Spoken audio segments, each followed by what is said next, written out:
आजादी के 75 साल के बाद हम किसी के कपड़े पर सवाल उठाते हैं, हम किसी की भाषा पे सवाल उठाते हैं, हम किसी की जाति पे सवाल उठाते हैं, हम किसी के धर्म पर सवाल उठाते हैं।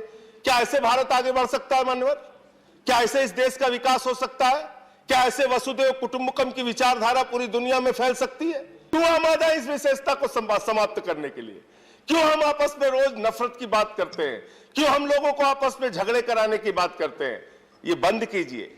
ये हमारी पहचान नहीं है, ये हमारी संस्कृति नहीं है। जिनका आप उदाहरण दे रहे थे 89 में, आपको शायद याद होगा, नहीं याद होगा, लेकिन जब कश्मीरी पंडितों को निर्ममता के साथ पीट पीट के वहां से बाहर किया गया मान्यवर, उस समय हमारी भारतीय जनता पार्टी सरकार में थी मान्यवर, सरकार में थी। ये लोग सत्ता में थे, ये सत्ता के भागीदारी थे। वीपी सिंह जी प्रधानमंत्री थे और कश्मीरी पंडितों को जब मार मार के भगाया जा रहा था, आप सत्ता के साथ बैठे हुए थे, खामोश थे। ये इतिहास कभी भूल नहीं सकता। आप ये भी नहीं भूल सकता इतिहास कि आपकी पार्टी के नेता और आपकी पार्टी के जगमोहन जी, जो बाद में केंद्रीय मंत्री हुए, वो वहां के राज्यपाल थे। उनके राज्यपाल रहते हुए कश्मीरी पंडितों को वहां से मार मार के भगाया गया। और यह भी इतिहास कभी नहीं भूल सकता। इसी सदन में आम आदमी पार्टी की ओर से मैंने मामला उठाया था कश्मीरी पंडितों के पुनर्वास की। कश्मीरी पंडितों के पुनर्वास के लिए 7 वर्षों में आपकी सरकार ने क्या कदम उठाया, इस पे चर्चा कीजिए, इस पे बातचीत कीजिए।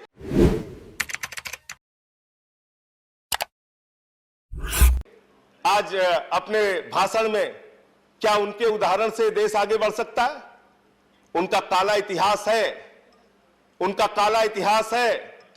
क्या उन्हीं काले इतिहासों को दोहरा के बातें करके, उन्हीं बातों को करके हम इस देश को आगे लेके जा सकते हैं? एक नए भारत की कल्पना जब करते हैं आप, जब आप श्रेष्ठ भारत बनाने की बात करते हैं, तो आप भारत आज की परिस्थितियों में कैसे आगे बढ़ सकता है, इसकी चर्चा करनी चाहिए। कैसे हिंदुस्तान को नए रोजगार के साधन मिलेंगे, कैसे अच्छी शिक्षा मिलेगी, कैसे अच्छे स्वास्थ्य की व्यवस्था होगी, इसके बारे में चर्चा करने की आवश्यकता है माननीय। एक अभी फिल्म की चर्चा बहुत तेजी के साथ पूरे देश में है। उस फिल्म की चर्चा आप करते हैं, कोई आपत्ति नहीं है, फिल्में देखनी चाहिए। फिल्मों के जरिए अगर आपके सामने सच्चाई आ रही है तो सच्चाई आनी चाहिए। अपने प्रस्ताव में मैं तो मांग कर रहा हूं आज इस सरकार से कि वो जो फिल्म कश्मीर फाइल्स है, उस फिल्म को YouTube के जरिए पूरे हिंदुस्तान में फ्री कीजिए। पूरे देश का एक एक नागरिक उस फिल्म को देखे। दूरदर्शन पर उस फिल्म को दिखाइए, 2-2, 3-3 बार दिखाइए। लेकिन इसके साथ ही साथ मैं ये कहना चाहता हूं कि सिर्फ किसी के दर्द और किसी की पीड़ा पर मजाक उड़ाकर, किसी के दर्द और किसी की पीड़ा पर सवाल खड़े करके उस पर राजनीतिक रोटियां सेकने के बजाय आवश्यकता इस बात की है कि उन कश्मीरी पंडितों का पुनर्वास करने के लिए आपने क्या किया, यह भी सदन को बताइए। 89 में आपको शायद याद होगा, नहीं याद होगा, लेकिन जब कश्मीरी पंडितों को निर्ममता के साथ पीट पीट के वहां से बाहर किया गया मान्यवर, उस समय हमारी भारतीय जनता पार्टी सरकार में थी मान्यवर, सरकार में थी। ये लोग सत्ता में थे, ये सत्ता के भागीदारी थे। वीपी सिंह जी प्रधानमंत्री थे और कश्मीरी पंडितों को जब मार मार के भगाया जा रहा था, आप सत्ता के साथ बैठे हुए थे, खामोश थे। ये इतिहास कभी भूल नहीं सकता। आप ये भी नहीं भूल सकता इतिहास कि आपकी पार्टी के नेता और आपकी पार्टी के जगमोहन जी, जो बाद में केंद्रीय मंत्री हुए, वो वहां के राज्यपाल थे। उनके राज्यपाल रहते हुए कश्मीरी पंडितों को वहां से मार मार के भगाया गया। और यह भी इतिहास कभी नहीं भूल सकता। इसी सदन में आम आदमी पार्टी की ओर से मैंने मामला उठाया था कश्मीरी पंडितों के पुनर्वास की। कश्मीरी पंडितों के पुनर्वास के लिए 7 वर्षों में आपकी सरकार ने क्या कदम उठाया, इस पे चर्चा कीजिए, इस पे बातचीत कीजिए। अरे वो भी एक संस्कृति है, वो भी एक संस्कृति है, वो भी एक क्षेत्र की संस्कृति है, वो भी एक हिंदू धर्म को मानने वाले लोग हैं उनकी। अब देखिए, आप कश्मीरी पंडितों पे भी इनको समस्या है सर। कश्मीरी पंडितों का पुनर्वास भी नहीं करना चाहते सर। यहाँ दूसरे विषय भी आए प्रस्ताव, ये कश्मीरी पंडितों को भी नहीं बसाना चाहते सर। मैं तो पुनर्वास की बात कर रहा हूँ, मैं तो कश्मीरी पंडितों के पुनर्वास बोलना चाहते हैं। आप उन्हें समय दे रहे हैं, उस पर भी आपत्ति कर रहे हैं। आपने जो कहा उस पर नहीं करना चाहते, आपसे कुछ नहीं हुआ, ये अलग बात है। लेकिन सुन तो लीजिए, हमारी पीड़ा तो सुन लीजिए। कश्मीरी पंडितों के लिए आपने कुछ नहीं किया, मैंने मान लिया। सुन तो लीजिए हमारी पीड़ा। आपको आपने कुछ देखे कश्मीरी पंडितों पे भी समस्या सर? कश्मीरी पंडितों की पीड़ा नहीं सुनना चाहते। मैं खत्म कर रहा हूं सर, मैं समाप्त कर रहा हूं, मैं समाप्त कर रहा हूं। मैं सर ये कह रहा हूं, एक प्रस्ताव सदन में पास कीजिए। ये बहुत चर्चा का विषय है इस समय। सारे सांसद, मैं तैयार हूं 5-5 करोड़ की अपनी निधि, 1 साल की पूरी निधि कश्मीरी पंडितों के पुनर्वास के लिए दीजिए। मैं तैयार हूं आम आदमी पार्टी की ओर से ये प्रस्ताव ला रहा हूं आपके बीच में। ठीक, बहुत बहुत धन्यवाद। धन्यवाद। क्या माननीय राकेश जी? मैं जिस विषय को लाए 364 दिन तो हम राजनीतिक भाषण करते हैं।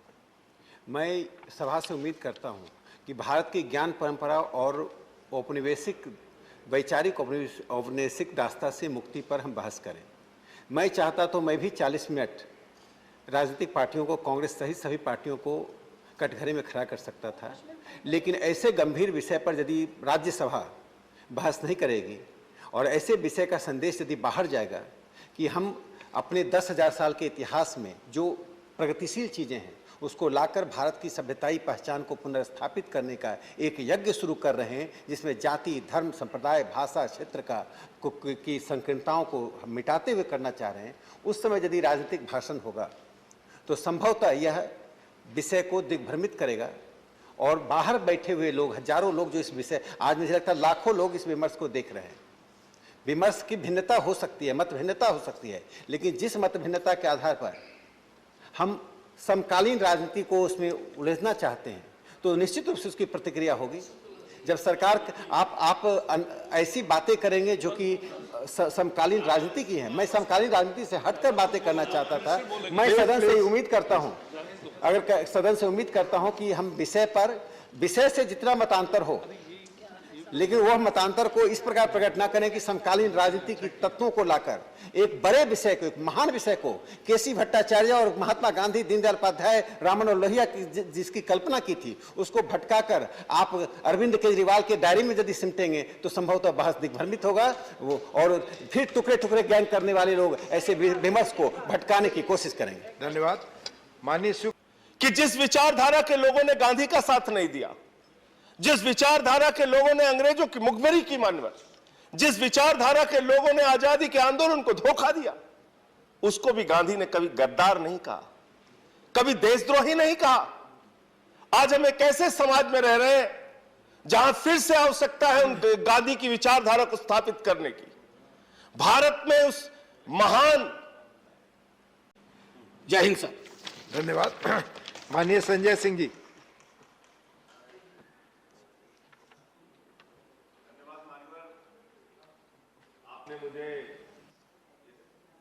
नहीं हुआ सर, आपने मुझे इस महत्वपूर्ण प्रस्ताव पर अपनी बात रखने का मौका दिया और जब मैं आ रहा था तो राकेश सिन्हा जी को मैंने टीवी पे सुनता हुआ आया। बहुत अच्छी अच्छी बातें, बहुत बड़ी बड़ी बातें इन्होंने की, सुन के अच्छा लगा। इनके मुंह से राष्ट्रपिता महात्मा गांधी का नाम, राष्ट्रपिता महात्मा गांधी के उदाहरण, यही तो भारत है मान्यवर। आज आजादी के 75 साल के बाद भी हम उस राष्ट्रपिता महात्मा गांधी की बात कर रहे हैं, उनके विचारों की बात कर रहे हैं, जिससे पूरे दुनिया में भारत की पहचान बनी। आप अमेरिका चले जाइए, आप रूस चले जाइए, आप लंदन चले जाइए, आप कनाडा चले जाइए, ऑस्ट्रेलिया चले जाइए, न्यूजीलैंड चले जाइए, वहां लोगों से आप कहिए कि हम भारत से आए हैं, वो भारत के प्रधानमंत्री का नाम शायद बाद में लेंगे, वो भारत के किसी पूर्व प्रधानमंत्री का नाम भी शायद बाद में लेंगे। वो सबसे पहले कहते हैं आप गांधी के देश से आए। गांधी जिसका मतलब अहिंसा, गांधी जिसका मतलब एकता, गांधी जिसका मतलब भाईचारा, गांधी जिसका मतलब प्रेम, गांधी जिसका मतलब सामंजस्य से समाज को लेकर आगे चलना, उस गांधी से पूरी दुनिया में हमारी पहचान बनी मान्यवर। और आज इतिहास के तथ्यों की पड़ताल अगर हो रही है तो मैं आपसे कहना चाहता हूं मान्यवर, आजादी के आंदोलन में बहुत से लोगों ने राष्ट्रपिता महात्मा गांधी का साथ दिया, बहुत से लोगों ने नहीं दिया। आजादी के आंदोलन में मान्यवर अलग अलग विचारधारा, अलग अलग मान्यता, अलग अलग धर्म, अलग अलग जाति के लोगों ने एक लक्ष्य बनाया कि नहीं, भारत को आजाद कराना है अंग्रेजों से। और उस एक उद्देश्य को लेकर भारत माता की आजादी के लिए सभी अलग अलग मान्यताओं, धर्मों, जातियों के लोगों ने आजादी के आंदोलन में बापू के नेतृत्व में देश की आजादी के आंदोलन में हिस्सा लिया मान्यवर, और देश को आजाद कराया। लेकिन मैं इसके साथ यह भी जोड़ना चाहता हूं कि जिस विचारधारा के लोगों ने गांधी का साथ नहीं दिया, जिस विचारधारा के लोगों ने अंग्रेजों की मुखबिरी की मान्यवर, जिस विचारधारा के लोगों ने आजादी के आंदोलन को धोखा दिया, उसको भी गांधी ने कभी गद्दार नहीं कहा, कभी देशद्रोही नहीं कहा। आज हम एक ऐसे समाज में रह रहे हैं जहां फिर से आवश्यकता है उन गांधी की विचारधारा को स्थापित करने की, भारत में उस महान साबरमती के संत के सोच को स्थापित करने की। कैसे अचानक हमारे सत्ता पक्ष के कोई भी मित्र किसी को भी देशद्रोही बोल देते हैं, किसी को भी टीवी चैनल पे बैठ के गद्दार बोल देते हैं, किसी को भी भारत के टुकड़े कहने वाला बोल देते हैं। आपको पता है इन बातों से किसी के मन को कितनी तकलीफ, कितना कष्ट पहुंचता है। भारत पूरी दुनिया में जिस हिंदू धर्म की चर्चा स्वामी विवेकानंद ने की, और उनके शिकागो के भाषण को अगर उठा के आप पढ़ेंगे तो उन्होंने हिंदू धर्म में अपनी आस्था का सबसे बड़ा कारण सहिष्णुता को बताया। सबसे बड़ा कारण सभी धर्मों और जातियों को एक साथ लेकर चलने को बताया। वसुदेव कुटुंबकम की हमारी विचारधारा को बताया। अरे हमारे हिंदू धर्म में तो लिखा है पूरा विश्व हमारा परिवार है। तो जब हम कहते हैं कि पूरा विश्व हमारा परिवार है मान्यवर, तो हिंदू भी हमारे परिवार का हिस्सा है, मुसलमान भी हमारे परिवार का हिस्सा है, सिख भी हमारे परिवार का हिस्सा है, ईसाई भी हमारे परिवार का हिस्सा है, अगड़े भी हमारे परिवार का हिस्सा है, पिछड़े भी हमारे परिवार का हिस्सा है। और जब हम गर्व से भारत माता की जय लगाते हैं तो भारत माता की जय का मतलब 130 करोड़ हिंदुस्तानियों की मां का जय लगाते हैं हम, 130 करोड़ हिंदुस्तानियों की। लेकिन मुझे अफसोस होता है, मुझे बहुत पीड़ा होती है, मुझे बहुत तकलीफ होती है जब भारत माता की जय लगाकर हम किसी जाति के खिलाफ नफरत फैलाने का काम करते हैं, जब भारत माता की जय लगाकर हम किसी धर्म के खिलाफ नफरत फैलाने की बात करते हैं। भारत माता की जय का मतलब है 130 करोड़ हिंदुस्तानियों की जय, और 130 करोड़ हिंदुस्तानियों की जय का मतलब है तमिलनाडु वाले का भी जय, केरला वाले का भी जय, आसाम वाले का भी जय, उड़ीसा वाले का भी जय, बंगाल वाले का भी जय, यूपी वाले का भी जय, बिहार वाले का भी जय, पंजाब वाले का भी जय, पूरे हिंदुस्तान की जय। ये सोच अपने अंदर विकसित कीजिए। आप प्रस्ताव लेके आए राकेश सिन्हा जी, मुझे बड़ी प्रसन्नता हुई। आज इतने गंभीर विषय पे इस सदन में चर्चा हो रही है। हम लोग डॉक्टर लोहिया को मानने वाले लोग हैं, समाजवादी आंदोलन से निकले हुए लोग हैं। रघु ठाकुर जी के साथ हमने काम किया लंबे समय तक। आदरणीय रघु ठाकुर जी ने हमेशा यही सिखाया, लोहिया के विचारों से हम लोगों को हमेशा शिक्षित करने का, प्रशिक्षित करने का काम किया। और वो बताते थे कि किस तरह से किसी धर्म विशेष में आस्था न होने के बावजूद वो कोई हिंदू धर्म की मान्यताओं को मानते हो, पूजा करते हो, अर्चना करते हो, ना करते हो, लेकिन वो डॉक्टर राम मनोहर लोहिया रामायण मेला का आयोजन करते थे, जिसमें रामायण की अच्छी बातों का, अच्छे संदेशों का लोगों के बीच में प्रचार प्रसार हो और अपने जीवन में कैसे बदलाव हो। अगर हम रामचरितमानस की चर्चा करते हैं मान्यवर, उसकी एक लाइन पे अगर हम अपना पूरा जीवन बिता दें, रामचरितमानस की सारी लाइनों को आप पढ़े ना पढ़े, उसके विस्तार में जाए ना जाए, सिर्फ एक लाइन पे अगर अपना पूरा जीवन हम बिता दें तो हम समझते हैं कि हमारा जीवन धन्य हो जाएगा। सब नर करहि परस्पर प्रीति, आपस में प्यार से हम रहें, यह हमारा रामचरितमानस संदेश देता है। हमारा हिंदू धर्म वसुदेव कुटुंबकम की बात करता है। लेकिन आजादी के 75 साल के बाद हम कहां खड़े हैं? आजादी के 75 साल के बाद हम किसी के कपड़े पर सवाल उठाते हैं, हम किसी की भाषा पे सवाल उठाते हैं, हम किसी की जाति पे सवाल उठाते हैं, हम किसी के धर्म पर सवाल उठाते हैं। क्या ऐसे भारत आगे बढ़ सकता है मान्यवर? क्या ऐसे इस देश का विकास हो सकता है? क्या ऐसे वसुधैव कुटुंबकम की विचारधारा पूरी दुनिया में फैल सकती है? नहीं।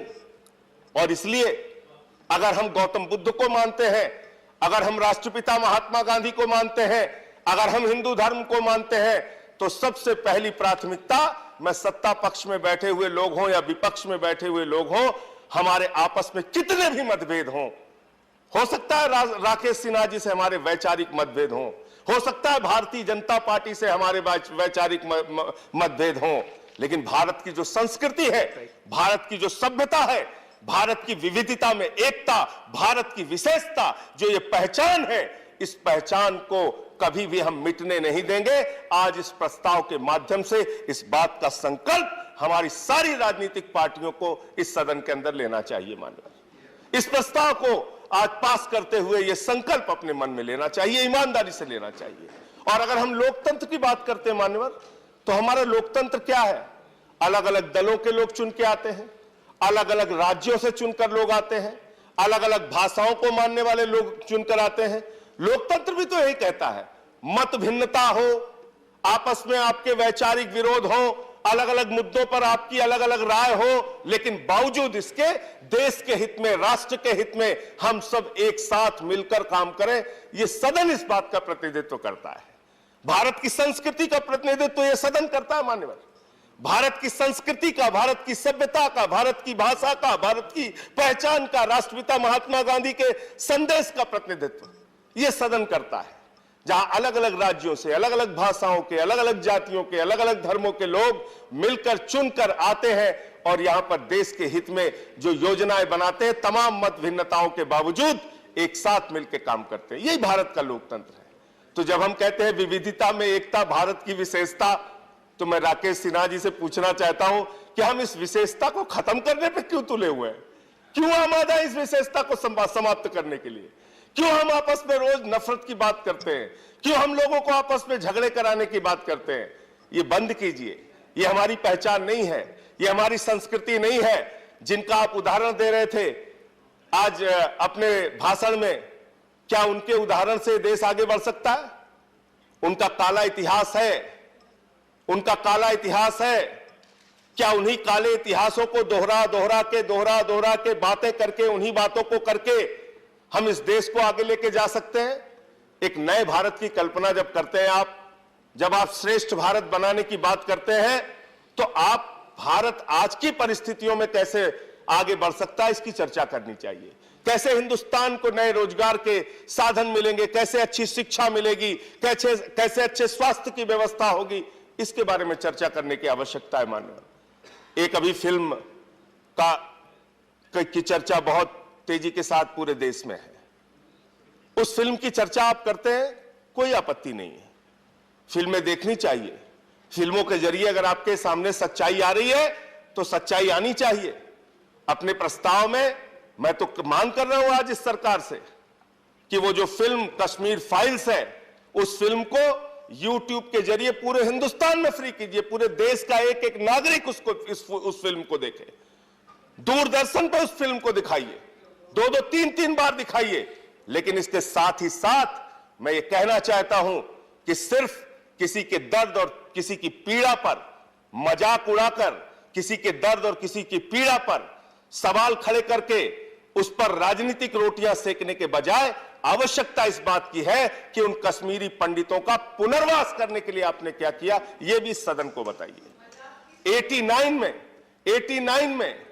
89 में आपको शायद याद होगा, नहीं याद होगा, लेकिन जब कश्मीरी पंडितों को निर्ममता के साथ पीट पीट के वहां से बाहर किया गया मान्यवर, उस समय हमारी भारतीय जनता पार्टी सरकार में थी मान्यवर, सरकार में थी।